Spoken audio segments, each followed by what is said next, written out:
First topic is tennis elbow. Tennis elbow मतलब क्या होगा? Lateral epicondylitis. लैटरल एपिकॉन्डिलाइटिस भी हम लोग इसे कहते हैं। इसका मतलब ये होता है, ये एक ऐसी कंडीशन होती है जो जनरली कहाँ पे मतलब पेन और टेंडरनेस होता है। जो ह्यूमरस होती है उसके लैटरल कॉन्डाइल में मतलब पेन और टेंडरनेस होता है। कि इसके कारण होता है जब नॉन स्पेसिफिक इन्फ्लेमेशन होता है, जो भी मसल्स होती है, एक्सटेंसर मसल्स जो होती है फोर आर्म की, अगर वो इन्फ्लेम्ड हो जाती है तो इसके कारण क्या होता है? पेन और टेंडरनेस होने लगता है ह्यूमरस के लैटरल कॉन्डाइल में। जनरली क्या प्रोड्यूस करती, कौन सी कंडीशन प्रोड्यूस करती है? Tennis elbow. ये जनरली कॉमनली किस में दिखती है? टेनिस प्लेयर जो होती है उनमें मतलब मोस्ट कॉमनली सीन होती है। और दूसरी एक्टिविटी जैसे कि हम लोग मतलब स्क्वीजिंग क्लोथ, मतलब वही स्क्वीजिंग क्लोथ हो गए, सूटकेस को कैरी करते हैं, ये सब जनरली क्या आते हैं? मोर फ्रिक्वेंटली रिस्पॉन्सिबल होते हैं इस टेनिस एल्बो की कंडीशन के। अब इसके कॉज क्या कारण हो सकता है? अगर मतलब क्या बहुत सारे ऐसे कारण हो सकते हैं। एपिकॉन्डिलाइटिस मतलब कि सिंगल या फिर मल्टीपल टेयर हो, जब भी common expanse origin of muscles में। इन्फ्लामेशन के कारण हो सकती है, मतलब बर्सा हो किसके बीच में, मतलब बर्सा मतलब कॉमन एक्सटेंस ऑरिजिन जो होती है रेडियो अल्ना जॉइंट के बीच में, उसके बीच में अगर मतलब वही बर्सा प्रेजेंट होती है तो इन्फ्लेमेशन होने लगता है। कैल्सिफाइड डिपॉजिट के कारण हो सकता है, मतलब एक्सटेंसर टेंडन के कारण हो सकता है। पेनफुल एनुलर लिगामेंट के कारण हो सकता है। पेन जब न्यूरोलॉजिकल ऑरिजिन में अगर पेन होने लगता है उसके कारण हो सकता है। कंप्यूटर का यूज़ ऑफ कंप्यूटर का बहुत टाइम तक कंप्यूटर का यूज़ करते हैं तो हो सकता है। लैटरल वही टेनिस एल्बो ड्रिल वर्कर्स में देखा जाता है ये। उसके बाद अब आता है हमें पैथोफिजियोलॉजी अगर देखें तो इसमें क्या होता है? डीजेनरेटिव माइक्रोटियर होता है। किसमें माइक्रोटियर होने जाती है? कॉमन एक्सटेंसर जो सुपिनेटर टेंडन होती हैं उसमें मतलब डीजेनरेटिव माइक्रोटियर होते हैं। ये जनरली क्या करती है? रिपीटेटिव मैकेनिकल ओवरलोड होती है। इससे क्या होगा? टेंडिनेस ऑरिजिन जो होती है वो ज़्यादा अफेक्टेड होती है। टेंडरनेस ऑरिजिन इफेक्टिव रही तो इससे क्या होगा कि माइक्रोस्कोपिक फीचर होने लगता है। माइक्रोस्कोपिक फीचर हुआ तो इससे क्या होगा? फिर उसके बाद नेक्स्ट प्रोसेस होती है हाइलिन जो होती है डीजनरेट होती है। फिर क्या होता है? वेस्कुलर और फाइब्रोब्लास्ट जो होती है प्रोलिफरेट होने लगती है। लास्ट के बाद नेक्स्ट आता है एंजियोफाइब्रोब्लास्टिक हाइपरप्लेसिया होती है। लास्ट में माइक्रोस्कोपिक कैल्सिफिकेशन होने लगता है। अब इसके बाद हम आते हैं क्लिनिकल फीचर, मतलब साइन एंड सिम्टम्स में आते हैं। तो साइन एंड सिम्टम में देखिए, पेन जो होती है मोस्ट कॉमनली एल्बो में होती है, फोर आर्म में होती है। अगर कॉमनली देखा जाए तो लैटरल साइड में होती है। फिर उसके बाद स्वेलिंग भी होने लगती है वही फोर आर्म और एल्बो में, मेन वही लैटरल साइड में ही। टेंडरनेस भी दिखती है, वो कहाँ पे दिखती है? लैटरल एपिकॉन्डाइल में ही दिखती है। पेन जो होती है वो generally upper part of four arm से रेडिएट होता है और नीचे तक चला जाता है, नहीं मतलब डॉर्सल एस्पेक्ट से डाउनवर्ड होता है। उसके बाद मूवमेंट जो होती है जैसे स्क्वीजिंग होगी, कैरिंग सूटकेस होगी, ये सब जनरली क्या होता है? पेन कॉज करती है। कौन से एरिया में? वही lateral side of the humerus में, मतलब पेन कॉज करने लगती है। अब हम लोग इसको कैसे टेस्ट करते हैं? फिजिकल एग्जामिनेशन में, मतलब फिजिकल एग्जामिनेशन देखते हैं। तो फिजिकल एग्जामिनेशन मतलब कौन कौन से हम लोग टेस्ट होते हैं जनरली, क्या मतलब कौन कौन से टेस्ट होते हैं जो हम लोग मतलब जिसके थ्रू हम लोग ये आइडेंटिफाई करते हैं कि टेनिस एल्बो प्रेजेंट है कि एब्सेंट है। तो इसमें दो टाइप के टेस्ट होते हैं, एक होते हैं कोजन टेस्ट, एक होता है माइल्ड टेस्ट।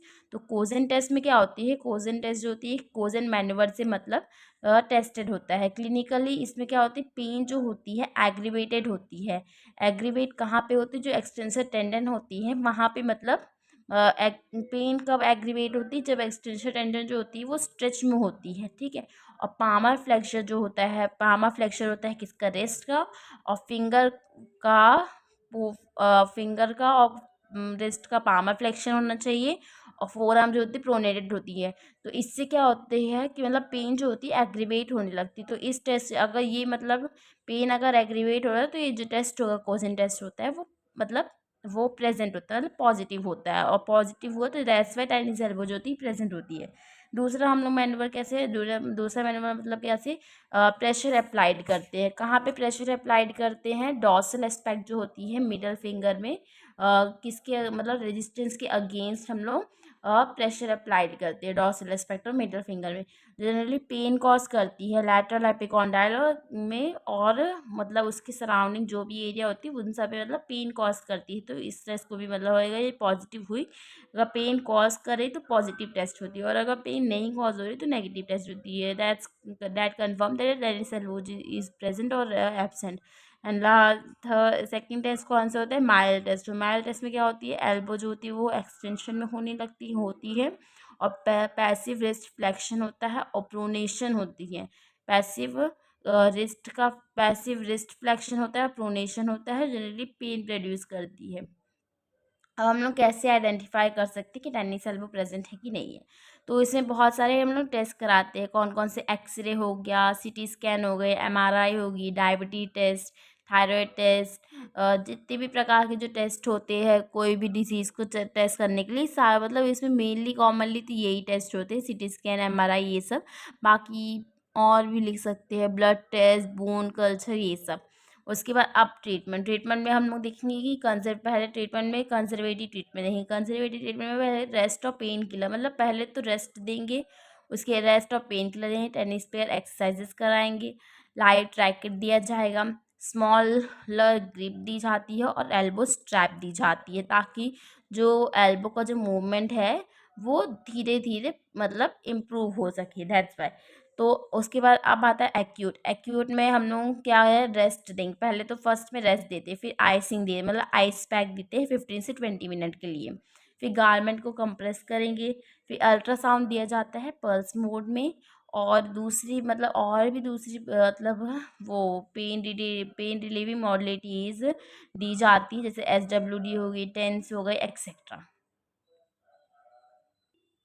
अब क्रॉनिक फेज में क्या होता है कि मोबिलाइज करेंगे, जो जिस एरिया में पेन हो रहा है तो पहले उस एरिया को मोबिलाइज करेंगे, उसके बाद फिर हीट करेंगे, हीटिंग देंगे, फिर अल्ट्रासाउंड देंगे, उसके बाद इंटरफेरेंशियल थेरेपी देंगे, फिर एक्सरसाइज कराएंगे, स्टैंडिंग एक्सरसाइज कराएंगे उस एरिया के जहाँ पे पेन प्रोड्यूस हो रहा है।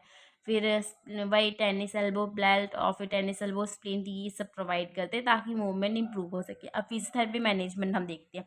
तो फिजियोथेरेपी मैनेजमेंट में दो फेज में होती है, एक एक्यूट फेज होती है, एक होती है क्रॉनिक फेज। तो एक्यूट फेज में वही पहले रेस्ट होता है, थर्मोथेरेपी दी जाती है उसके बाद। तो थर्मोथेरेपी क्यों दी जाती है? ताकि वो पेन जो होती है उसको पेन को कम करने के लिए थर्मोथेरेपी दी जाती है।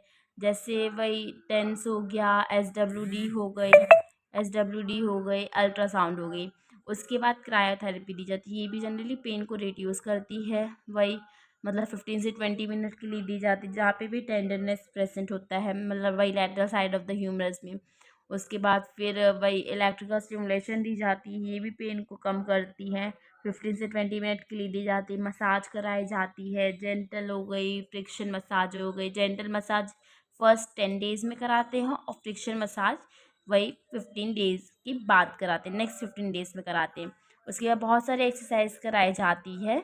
तो इसमें कौन कौन सी होगी? एक्टिव एक्सरसाइज होगी किसकी? शोल्डर की, एल्बो की, रिस्ट की, और हैंड की। क्योंकि अफेक्टेड किसको हो रही है? अपर आर्म को अफेक्टेड है, अपर आर्म में टेनिस एल्बो है, दैट्स वाई वो एक्टिव एक्सरसाइज किसकी होती है? शोल्डर, एल्बो, रिस्ट और फोर आर्म, क्योंकि उन सबको अफेक्ट कर रही है, दैट्स इसलिए। आइसोमेट्रिक भी मतलब हेल्पफुल होती है। प्रोग्रेसिव रेजिस्टिव एक्सरसाइज भी कराई जाती है, जिसमें रिस्ट का एक्सटेंशन होता है, लैटरल डेविएशन होता है, फोर आर्म का सुपिनेशन होता है, फिंगर का फ्लेक्शन हो जाएगा। उसके मैनिपुलेशन थेरेपी कराई जाती है, इंजेक्शन ट्रीटमेंट दी जाता है, मतलब हाइड्रोकॉर्टिसोन दी जाता है रेजिस्टेंस एरिया के लिए, मतलब बहुत ही रेजिस्टेंट केसेस के लिए। और वही या फिर आता है कौन सा फेज़? पोस्ट एक्यूट या फिर क्रॉनिक फेज़। तो इसमें पहले तो जो भी रिपीटेड एक्टिविटीज़ होती है, जैसे रिस्ट का एक्सटेंशन, सुपिनेशन मूवमेंट, इन सबको अवॉइड कर दिए जाएंगे। उसके बाद स्टैंडिंग एक्सरसाइज कराएंगे। स्टैंडिंग एक्सरसाइज जो सारी मतलब जो भी एक्सटेंसिव मसल्स जो होंगी उन सब की मतलब स्टैंडिंग एक्सरसाइज कराएंगे। जैसे एक्सटेंसर कार्पाई रेडियलिस लॉन्गस हो गई, ब्रेविस हो गई, सुपिनेटर मसल हो गई, कॉमन एक्सटेंसर ग्रुप की जो मसल्स होती हैं इन सब की स्टैंडिंग एक्सरसाइज कराई जाती है। उसके बाद एक्सरसाइजेस कराई जाती है पैसिव, मतलब वही सुपिनिशन पोजीशन में होती है। रजिस्टर्ड एक्सरसाइज कराई जाती है, स्टैंडिंग एक्सरसाइज कराई जाती है। इंजेक्शन ट्रीटमेंट इसमें भी दिया जाता है, हाइड्रोकॉर्टिसोन मतलब रेजिस्टेंस एरिया में। Thank you.